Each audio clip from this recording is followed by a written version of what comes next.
welcome to my second installment of which I'll read the Old Testament, which today is Deuteronomy chapter 17. Yeah, let's get started. You shall not sacrifice to the Lord your God a bull or sheep which has any blemish or defect, for that is an abomination to the Lord your God.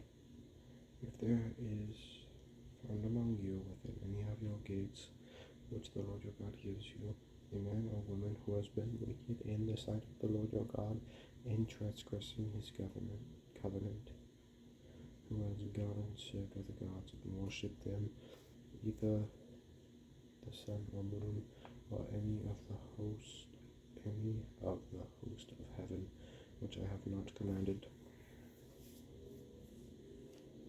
and it is told to you, and you hear of it, then you shall not inquire diligently. And if it is indeed true and certain that such an abomination has been committed in Israel, then you shall bring out to your gates that man or woman who has committed that wicked thing, and shall stone to death that man or woman who stones whoever is deserving of death shall be put to death on the testimony of 2 or 3 witnesses. He shall not be put to death on the testimony of 1 witness. The hands of the witnesses shall be first against him to put him to death, and afterward the hands of all the people. So you shall put away the evil from among you. If a matter arises which is too hard for you to judge between degrees of guilt for bloodshed, between one judgment or another, or between one punishment or another, matters of controversy within your gates, then you shall arise and go up to the place which your Lord your God chooses. I went really fast there. This is not chapter 9. What would that be called? 17 to 9. And you shall come to the priests, the Levites, and to the judge in those days, and inquire upon them. They shall pronounce upon you the sentence of judgment. You shall do according to the sentence which they pronounce upon you in that place which the Lord chooses. And you shall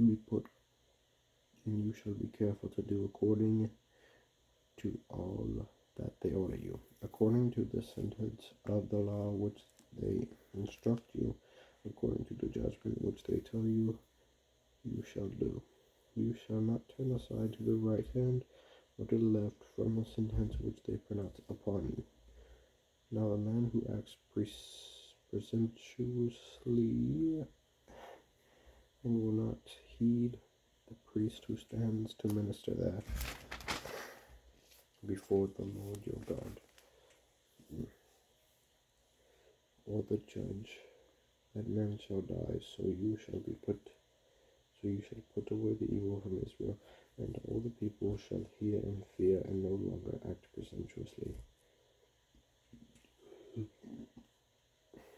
When you come to the land which the Lord your God is giving you, and possess it, and dwell in it, and say, I will set a king over me like all the nations that are around me, you shall surely set a king over you, whom the Lord your God chooses, one from among your brethren. You shall set his king over you. You may not set a foreigner over you, who is not your brother, but he shall not multiply horses for himself, nor cause the people to return to Egypt to multiply horses, for the Lord has said to you, you shall not return that way again, neither shall he multiply wives for himself, lest his heart turn away, nor shall he greatly multiply silver and gold for himself. Also it shall be, when he sits on the throne of his kingdom, that he shall write for himself a copy of this law in a book, from the one before the priests and Levites. And it shall be with him, and he shall read it all the days of his life, that he may learn to fear the Lord his God, and be careful to observe all the words of this law and these statutes, for that his heart may not be lifted above his brethren, that he may not turn aside from the commandment to the right hand or to the left, and that he may prolong his days in his kingdom, he and his children in the midst of Israel. This one was shorter, but yeah. Tomorrow we are doing 18. See you then. Have a good night, or whatever you're listening to this for. I don't know why you're listening to this if you're not trying to sleep. Boom. Good night.